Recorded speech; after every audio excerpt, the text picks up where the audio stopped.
नमस्कार, मी यशवंत चव्हाण. बऱ्याच विद्यार्थ्यांचा रिड्यूस्ड सिलेबसचा निर्णय आल्यापासून एक रिक्वेस्ट होती की सर रिड्यूस्ड सिलेबसवर तुम्ही एक व्हिडिओ बनवा, म्हणजे ज्यामधनं आम्हाला बऱ्याच गोष्टी ज्या आहेत, नवीन सिलेबस रिड्यूस झाल्यानंतर कुठल्या ॲड झाल्यात, नवीन गोष्टी कुठल्या कमी झालेल्या आहेत. तर ज्या रिड्यूस्ड सिलेबसचा पार्ट 2024च्या नीट एक्झामसाठी दिला गेलेला आहे, तर त्या रिड्यूस्ड सिलेबसवर चर्चा करण्यासाठीचा हा व्हिडिओ आहे. काही महत्त्वाचे चॅप्टर्स जे होते ते कमी करण्यात आलेले आहेत. काही छोटे चॅप्टर्स होते ज्यांचं जास्त वेटेज नीटच्या करस्पॉन्डिंगली नव्हतं, तसे चॅप्टर्स काही कमी करण्यात आलेले आहेत. तर ह्या सगळ्या चॅप्टर्सचा मिळून नेमका कुठला पार्ट रिड्यूस झाला आहे आणि कुठला पार्ट सध्या सिलेबसमध्ये आहे आणि त्यातला काय काय कंटेंट आपल्याला करायचं आहे याचं सगळं विश्लेषण आजच्या या व्हिडिओमध्ये आहे. तर हा व्हिडिओ शेवटपर्यंत बघा. व्हिडिओमध्ये आणखी कुठल्या गोष्टी तुम्हाला जर वाटल्या तर कमेंटमध्ये कमेंट करून मला सांगा. त्यावरती आणखी कुठले जर तुमचे प्रॉब्लेम्स आणि डाऊट्स असतील तर ते सुद्धा आपण पुढच्या व्हिडिओमध्ये क्लिअर करूयात. आणि चॅनलला सबस्क्राईब करायला विसरायचं नाही. तर मित्रांनो, रिड्यूस सिलेबसमध्ये पहिला जो पार्ट आहे, या पूर्ण सिलेबसचा अभ्यास केल्यानंतर आपल्याला काही गोष्टी महत्त्वाच्या फरक याच्यामध्ये जाणवतील की रिड्यूस सिलेबसमध्ये चॅप्टर्स हे 11वी आणि 12वीचे कसे कसे आणि किती आहेत. सेक्शन वाईज जर केमिस्ट्रीचा सिलेबसचा जर विचार केला तर फिजिकल, ऑर्गॅनिक, इनऑर्गॅनिक केमिस्ट्री हे जे 3 पार्ट आहेत, या 3 पार्टमध्ये फिजिकल केमिस्ट्रीचे 11चे 6 चॅप्टर्स, 12चे 3 चॅप्टर्स यामध्ये टाकलेले आहेत.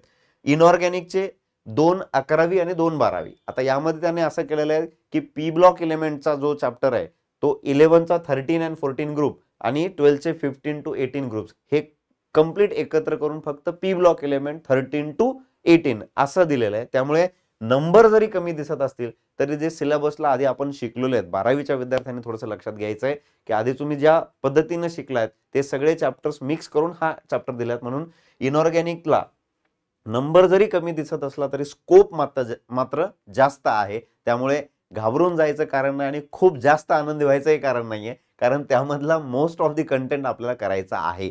ठीक आहे. ऑर्गॅनिक केमिस्ट्रीसाठी 11वीचे 3 some basic principles of organic केमिस्ट्रीला यांनी 2 भागात विभागलाय. प्रॅक्टिकल ऑर्गॅनिक केमिस्ट्री वेगळा पार्ट आणि जो बेसिक ऑर्गॅनिक केमिस्ट्री आहे तो जीओसी आणि नॉमेनक्लेचर असा एक भाग, असे 2 भाग केले. त्याच्यामुळे ते 3 झालेत. हायड्रोकार्बनिक पार्ट त्यामध्ये आहे आणि 5 12वीचे चॅप्टर्स जे तुम्हाला सगळ्यांना चांगले माहित आहेत, त्यापैकी कमी झालेले काही चॅप्टर्स आहेत ते समोरच्या पार्टमध्ये आपल्याला लक्षात येणारच आहेत. तर एकंदरीत आपण सुरुवातीला फिजिकल केमिस्ट्रीला जास्त वेटेज 11वीचं कन्सिडर या ठिकाणी करायला हरकत नाही. जास्त चॅप्टर्स आहेत. 12वीला 3 चॅप्टर, पण 3ही महत्त्वाचे आणि मोठे मोठे चॅप्टर्स आहेत. पुढच्या पार्टमध्ये तुम्हाला कळणारच आहे. इनऑर्गॅनिक केमिस्ट्रीमध्ये भलेही नंबर कमी दिसत असेल तरी मी जसं सांगितलं त्यामधला काय कंटेंट नेमका आपल्याला करायचा आहे, लेक्चर्समध्ये घेतलेले जे पार्ट्स आहेत ते आणि त्यामधला कुठलाही पार्ट तुम्हाला स्किप करायचा नाहीये. ते सगळे पार्ट्स करायचे आहेत. फक्त त्यामधला जो कंपाऊंड वाला पार्ट आहे तो येणाऱ्या व्हिडिओच्या पार्टमध्ये मी तुम्हाला सांगणार आहे. तो आपल्याला स्किप करायचा आहे, तो करायचा नाहीये. ऑर्गॅनिक केमिस्ट्रीमध्ये मात्र most of the important chapters सगळे जसेच्या तसे आहेत. काही भाग त्यामधला कमी करण्यात आलेला आहे, पण ऍप्लिकेशन्स जर कन्सिडर केले तर तो भाग सुद्धा करायची आपल्याला आवश्यकता आहे. पुढच्या भागामध्ये आपल्याला केमिस्ट्रीसाठी हे 2 तुम्हाला इमोजीज या ठिकाणी दिसत असतील की आधी before reduction of syllabus 30 chapter केमिस्ट्रीमध्ये होते आणि आफ्टर रिडक्शन हे फक्त 21 चॅप्टर जर आपण व्यवस्थित त्याच्यामध्ये मोजले तर काही पार्ट त्यांनी स्प्लिट केलेले आहेत, 2 भागात विभागलेले आहेत आणि काही पार्ट एकत्र केलेत. जसे की त्यांच्या दिलेल्या सिलेबसमध्ये रेडॉक्स, रिॲक्शन्स आणि इलेक्ट्रोकेमिस्ट्री मर्ज करून एकत्र दिलेलं आहे. तर असे जर साधारणतः तसे 20 किंवा 21 असे हे चॅप्टर्स होतात. तर जरी नंबर रिड्यूस झालेला असेल तर आपण आनंदी होऊ शकतो नंबर रिड्यूस झाल्यामुळे, पण ऍप्लिकेशन्स आणि यामधली डेप्थ जर आपल्याला वाढवता आली तर हे परीक्षेच्या दृष्टिकोनातून जास्त चांगलं राहणार आहे. पुढचा पार्ट आपण चॅप्टर वाईज थोडंसं वेटेजला किंवा चॅप्टर वाईज काय काय गोष्टी त्यामध्ये दिलेल्या आहेत हे थोडंसं एकदा बघूयात. केमिस्ट्रीच्या फिजिकल केमिस्ट्रीच्या पार्टमध्ये some basic concepts in chemistry almost हा जसाच्या तसा पूर्ण पार्ट दिला आहे. त्याच्यामुळे याचे सगळे ऍप्लिकेशन सहित सगळ्या गोष्टी आपल्याला करायच्या आहेत. टायट्रीमेट्री वगैरे ह्या गोष्टी थोड्याफार कमी प्रमाणात केल्या तरी ठीक आहेत, पण सुरुवातीचे जेवढे laws of chemical combination, Dalton's atomic theory, concept of atom, molecular element, molecular mole concept, molar mass, percentage composition, empirical and molecular formula, ज्यावरती नेहमी प्रश्न असतो आणि हा नेहमी दुसऱ्या चॅप्टरला सामावून घेणारा प्रश्न असतो, किंवा इम्पिरिकल आणि मॉलिक्युलर फॉर्म्युला त्यामध्ये विचारण्यात येतात. केमिकल इक्वेशन्स अँड स्टॉइकोमेट्रीचा पार्ट आहे, म्हणजे आपल्याला जवळपास मोल कॉन्सेप्ट हा पूर्ण करायचा आहे बेटा.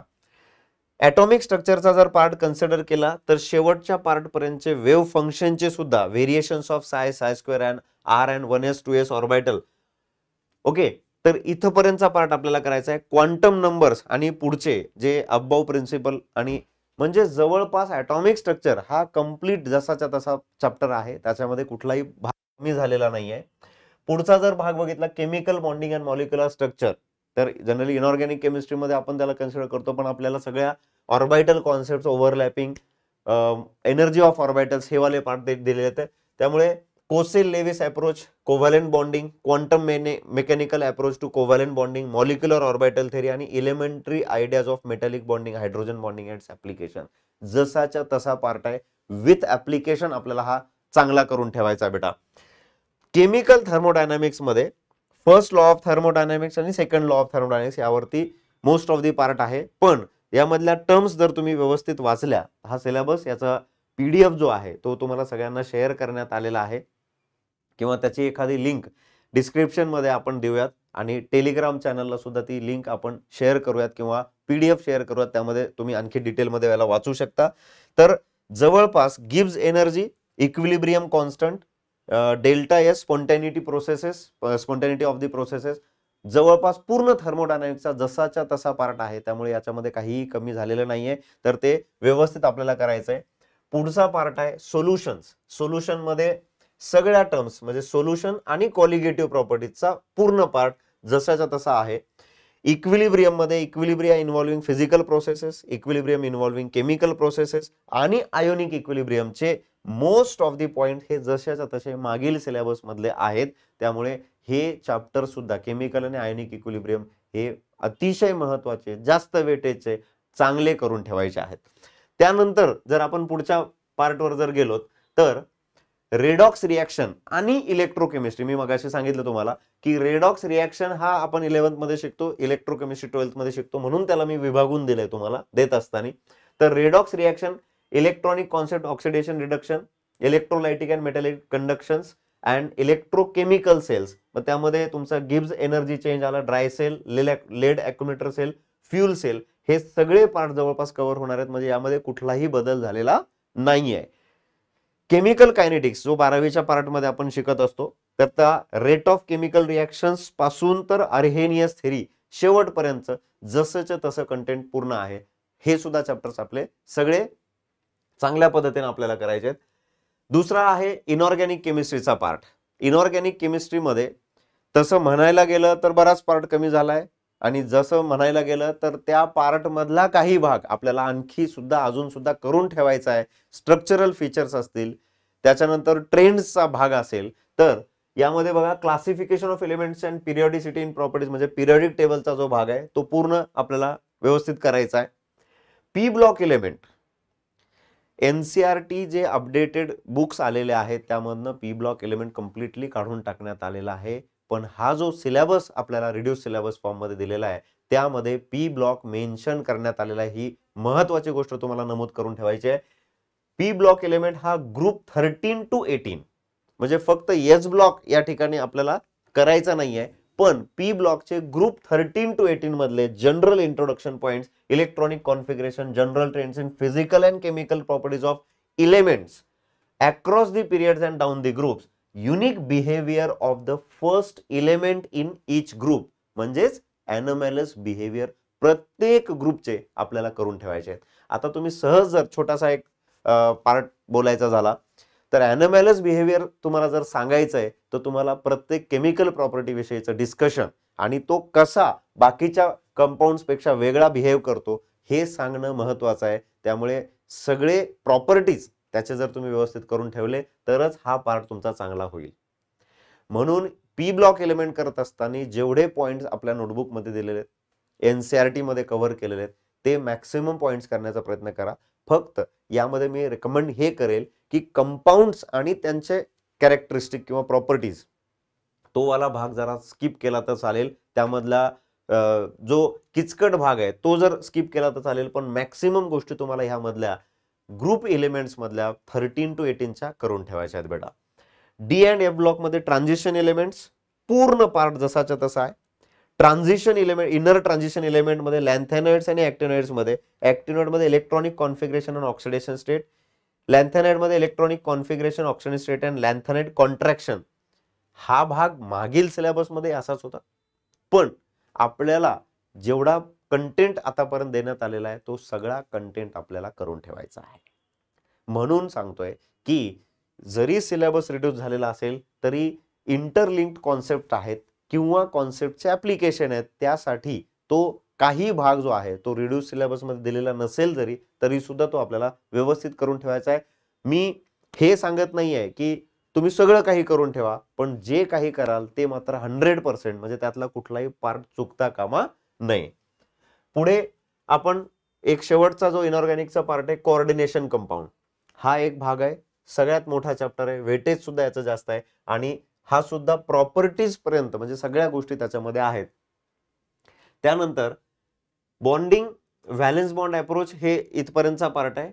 Importance of coordination compounds in qualitative analysis, coordination कंपाऊंडचं क्वालिटेटिव्ह अनालिसिस मधला पार्ट म्हणजे पुढे प्रॅक्टिकल केमिस्ट्री मध्ये मी जो सांगणार आहे.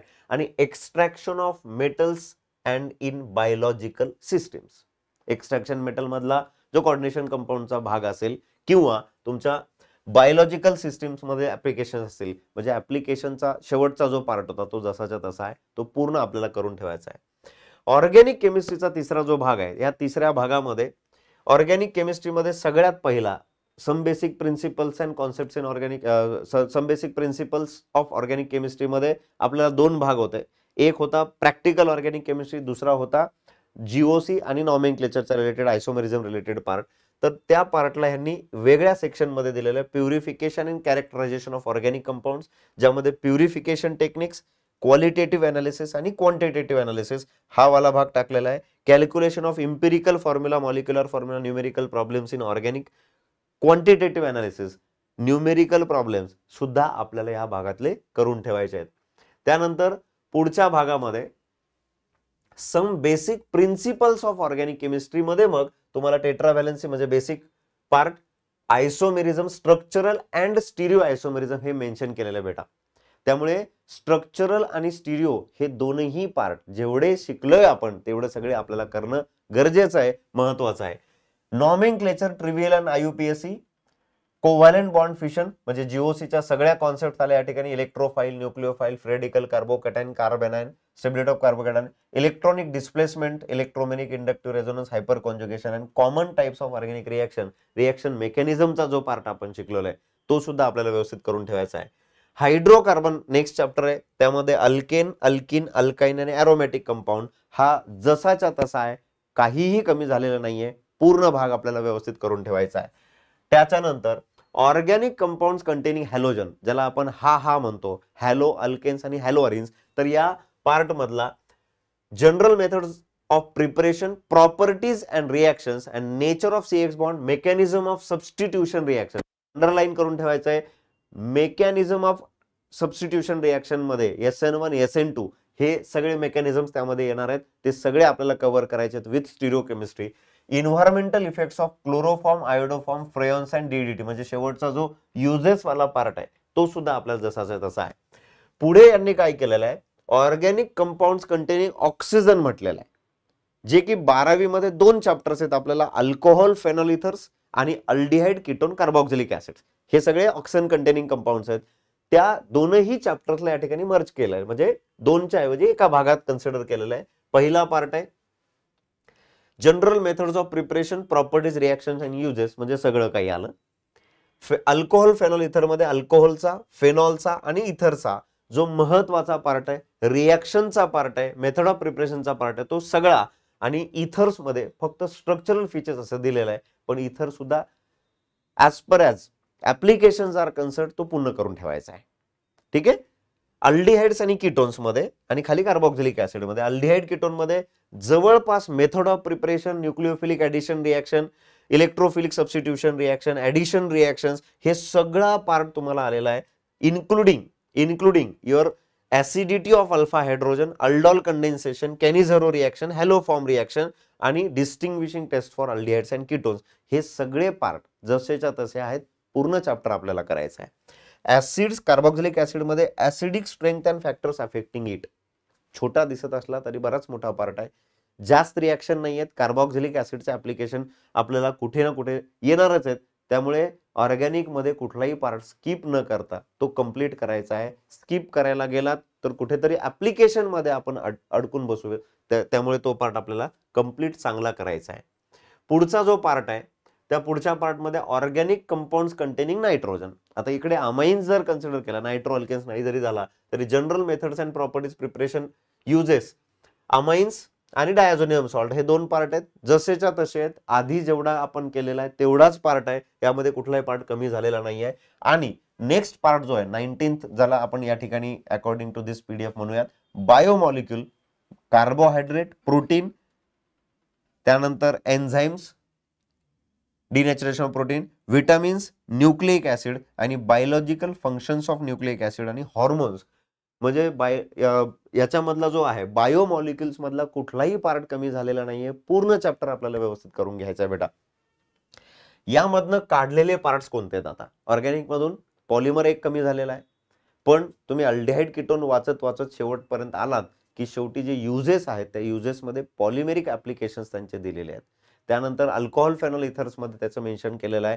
त्यानंतर अमाइन्स मध्ये, टाइप्स ऑफ अमाइन्स मध्ये तुम्हाला वेगवेगळे पार्ट दिलेले आहेत. जसं की पॉलिमर कमी झालाय पण त्यातले काही एक्झाम्पल्स अल्किन मध्ये सुद्धा येणार आहेत, अल्काइन मध्ये सुद्धा येणार आहेत आणि अल्डिहाइड कीटोन, कार्बोक्सिलिक ऍसिड आणि ह्या चॅप्टर्स मध्ये सुद्धा येणार आहेत. त्यामुळे त्यांचे एक्झाम्पल तुम्ही लर्न करून घ्या. CIDL हा पूर्ण चॅप्टर कमी झालेला आहे. म्हणजेच केमिस्ट्री इन एव्हरीडे लाईफ हा पूर्ण पार्ट कमी झालेला आहे. पण त्यांच्या रिलेटेड जे कंपाऊंड्स हे आधीच्या चॅप्टर्स मध्ये मेन्शन केलेले आहेत ते कंपाऊंड्स आपल्याला करून जायचे, त्यांचे एक्झाम्पल्स करून जायचे. या सगळ्या गोष्टी आपल्या व्यवस्थित झाल्या पाहिजेत. दुसरा, हा जो थोडासा वेगळा आणि नवीन पार्ट तुम्हाला या ठिकाणी समोर दिसतोय, principles related to practical chemistry. यामधले बरेच भाग हे आधीच्या इनऑर्गॅनिक केमिस्ट्रीच्या पार्ट मध्ये आपण शिकतो, ऑर्गॅनिक मध्ये काही पार्ट शिकतो. पण त्यांनी detection of extra elements like nitrogen, sulphur, halogens in organic compounds, detection of the following functional groups, hydroxylic functional group, alcohol आणि फिनॉल ह्यांचे वेगवेगळे आपण टेस्ट बघितलेले आहेत. न्यूट्रल FeCl3 ची टेस्ट बघितलेली आहे किंवा अल्कोहोल आणि फिनॉलला डिस्टिंग्विश करण्यासाठीच्या ज्या टेस्ट आहेत त्या सुद्धा आपण बघितलेल्या आहेत. कार्बोनिल कंपाऊंड मध्ये अल्डिहाइड आणि कीटोन्सच्या रिएक्शन म्हणजे कार्बोक्सिलिक ग्रुपच्या डिटेक्शन टेस्ट आपण आता थोड्या वेळापूर्वी बघितलं. अमायनो ग्रुपचे डिस्टिंग्विशिंग टेस्ट, हिन्सबर्ग रिएजंट टेस्ट असेल, ऍक्शन ऑफ HNO2 असेल, या टेस्ट सुद्धा आपल्याला म्हणजे ऑलरेडी सिलेबस मध्ये झालेल्या आहेत पण प्रॅक्टिकल अप्रोच मध्ये वेगळं टाकून दिलेलं आहे. म्हणजे आहे तुमचा थेरीचा तोच पार्ट, फक्त तो वेगळा मांडण्यात आलेला आहे. तर तो तिकडे असो किंवा इकडे नव्याने असो आपल्याला कव्हर करायचा आहे, लक्षात ठेवायचा आहे. Chemistry involved in the preparation of the following compounds. आता काही कॉम्प्लेक्सेस जे आहेत किंवा इनऑर्गॅनिक कंपाऊंड्स आहेत, मोहर सॉल्ट आणि पोटॅश आलम, ह्याच्या मेथड्स ऑफ प्रिपरेशन. ठीक आहे. ऑर्गॅनिक कंपाऊंड्स मध्ये acetanilide, para nitro acetanilide, aniline yellow, iodoform यांच्या प्रिपरेशन मेथड ज्या ऑलरेडी आपल्या रेग्युलर सिलेबस मध्येच कव्हर होतात. Chemistry involved in the titrimetric exercises. मी आता थोड्या वेळापूर्वी म्हटलो टायट्रीमेट्री एक्सेप्ट तिकडे जर केलं तरी चालेल, पण तो भाग हा प्रॅक्टिकल केमिस्ट्रीसाठी महत्वाचा आहे. त्याच्यामुळे chemistry involved in titrimetric exercises, acid bases and the use of indicators, oxalic acid versus KMnO4, Mohr salt versus KMnO4, हा भाग स्किप करता कामा नये. सिलेबस मध्ये मेन्शन केलेला आहे. याचा अर्थ ह्या पार्टवर क्वेश्चन येऊ शकतात आणि ते क्वेश्चन तुम्हाला सोडवता आले पाहिजेत. Chemical principles involved in the qualitative salt analysis. आता हा जर पार्ट तुम्ही बघितला गेला तर याचा स्कोप बराच मोठा आहे. पण त्यातल्या 11-12च्या रिलेटेड ज्या प्रॉपर्टीज आणि रिएक्शन्स आहेत त्या आपण बघूयात. कॅटायन्स आणि अनायन्स, हे जेवढे काही कॅटायन्स किंवा अनायन्स दिलेत त्यांचा क्वालिटेटिव्ह अनालिसिसचा भाग. Chemical principles involved in the following experiment like एन्थॅल्पी of solution of copper sulphate, neutralisation of strong acid strong base, हे ऑलरेडी आपण न्यूट्रलायझेशन रिएक्शन्स मध्ये डिस्कस केलेलाच असतो, पण तरी सुद्धा तो नव्यानं ह्या ठिकाणी आपण थोडंसं बघूयात. Preparation of lyophilic and lyophobic sols. Video बघताना कमेंट केली तरी चालेल की हा कुठल्या चॅप्टरशी रिलेटेड पार्ट आहे, तर तुम्हाला कळून जाईल की हा सरफेस केमिस्ट्री रिलेटेड पार्ट आहे बेटा. सरफेस केमिस्ट्री पूर्ण जरी स्किप झाला असला तरी त्याची एक लायोफिलिक आणि लायोफोबिक सोल्सच्या मेथड ऑफ प्रिपरेशन त्यातला एक जो भाग आहे तो या ठिकाणी आपल्याला करायचा आहे. Kinetic study of reactions of iodide ions with hydrogen peroxide at room temperature. हा एक प्रॅक्टिकल अप्रोच असणारा पार्ट आहे. हा व्यवस्थित आता शेवटच्या टप्प्यात तो तुम्हाला शिकवलेला असेल किंवा शिकवला जाईल, तर हा सुद्धा पार्ट आपल्याला व्यवस्थित करून ठेवायचा आहे. तर ऑलमोस्ट 8 चॅप्टर्स ते 9 चॅप्टर्स आपले कमी झालेले आहेत. काही चॅप्टर्स मर्ज करून या ठिकाणी याच्यामध्ये सांगण्यात आलेले आहेत, काही सेपरेट करून सांगितले. तर ऑन एन ॲव्हरेज कन्सिडर केले तर 30 पैकी आपले हे 21 ते 22 चॅप्टर आपले या ठिकाणी आहेत. हे सगळेच्या सगळे चॅप्टर्स आपल्याला चांगले करायचे आहेत विथ देअर ॲप्लिकेशन्स. ठीक आहे. तर हा रिड्युस्ड सिलेबस बद्दलचा पूर्ण डिटेल्ड केमिस्ट्रीचा जो व्हिडिओ आहे हा बघितल्यानंतर तुम्हाला ज्या गोष्टी जाणवल्या त्या कमेंट्समध्ये लिहा, आणि या प्रकारचे व्हिडिओज आणखी बघायचे असतील तर सबस्क्राईब आणि बेल आयकॉनला हिट करायला विसरू नका. थँक्यू. धन्यवाद.